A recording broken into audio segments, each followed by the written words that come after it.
হয়েছে, আপনারা সঙ্গ দিয়েছেন, আপনাদের সংগ্রামী অভিনন্দন। আমরা এখন সুপ্রিম কোর্টে মামলা লড়তে পারি কিনা, কিভাবে চাকরি বাঁচানো যাবে স্যারের সাথে সেই বিষয় নিয়ে আলোচনা হয়েছে।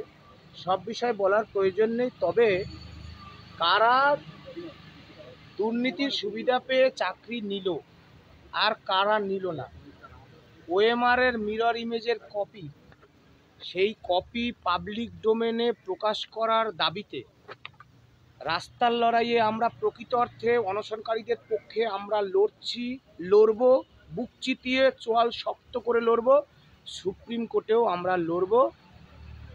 আগামীকালের মধ্যেই আমরা এই মামলা ফাইল করার চেষ্টা করছি যে ওএমআরের মিরর ইমেজের কপি। এবং রাজ্য সরকার একটি বিশেষ কথা হচ্ছে, দেখুন, যারা সুপ্রিম কোর্ট বলেছে দুর্নীতির সুবিধা পেয়ে যারা চাকরি নিয়েছে, র্যাঙ্ক জাম্প আরও অনেক প্যারামিটার রয়েছে, তাদেরকে অযোগ্য মানে অযোগ্য সুপ্রিম কোর্ট বলছে। রাজ্য সরকারকে বলছে আপনারা মাস্ট বি টার্মিনেট। তাদেরকে টার্মিনেট না করে আবারও ভোটের আগে পরীক্ষার নামে কোটি কোটি টাকা তোলার বন্দোবস্ত করে ফেলেছে। আমরা রুখে দেব। যোগ্য চাকরিহারাদের সব অংশের কাছে আমাদের আহ্বান, আমরা রুখে দেব, আপনারা আমাদের পাশে থাকুন।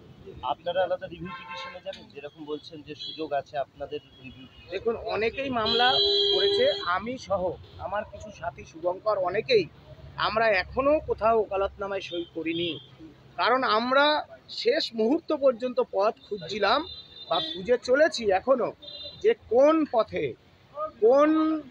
এখন সুপ্রিম কোর্টের মামলা চলছে, সুতরাং আইনের মাধ্যমেই আপনাদের এই মামলা জিততে হবে।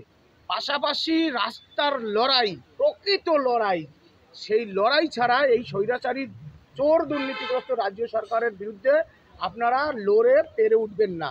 সুতরাং কোর্টের লড়াইয়ের জন্য যে আইনগত যে দিক, সে বিশিষ্ট আইনজীবী বিকাশ রঞ্জন ভট্টাচার্য হোক আর প্রখ্যাত আইনজ্ঞ মাননীয় প্রাক্তন বিচারপতি অভিজিৎ গঙ্গোপাধ্যায় স্যারের সাথে আমাদের যে দীর্ঘ আলোচনা, তাতে আমরা যে সিদ্ধান্তে এসেছি সবটা বলার প্রয়োজন নেই।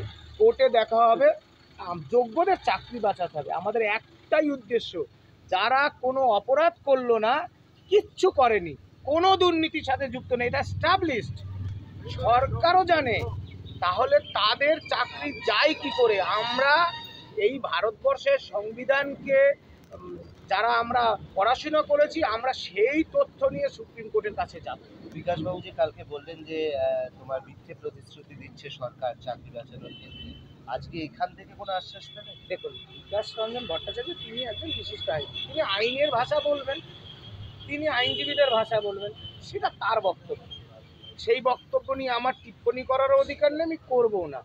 আমরা যা বোঝার, যা তথ্য নেবার জন্য, যে তথ্য অন্বেষণের জন্য আমরা যাচ্ছি, সবার কাছে যাচ্ছি, সেটা আমরা নিয়েছি, সেটা সুপ্রিম কোর্টে আমাদের মামলায় প্রতিফলিত হবে। আপনাদের মিডিয়ার মাধ্যমে রাজ্য সরকারকে বলছি, এই যে ষড়যন্ত্র করছেন, এটা বন্ধ করে কারা দুর্নীতির সুবিধা পেয়ে চাকরিটা নিল, আপনারা বিক্রি করলেন, আর কারা দুর্নীতিই করলো না, সেই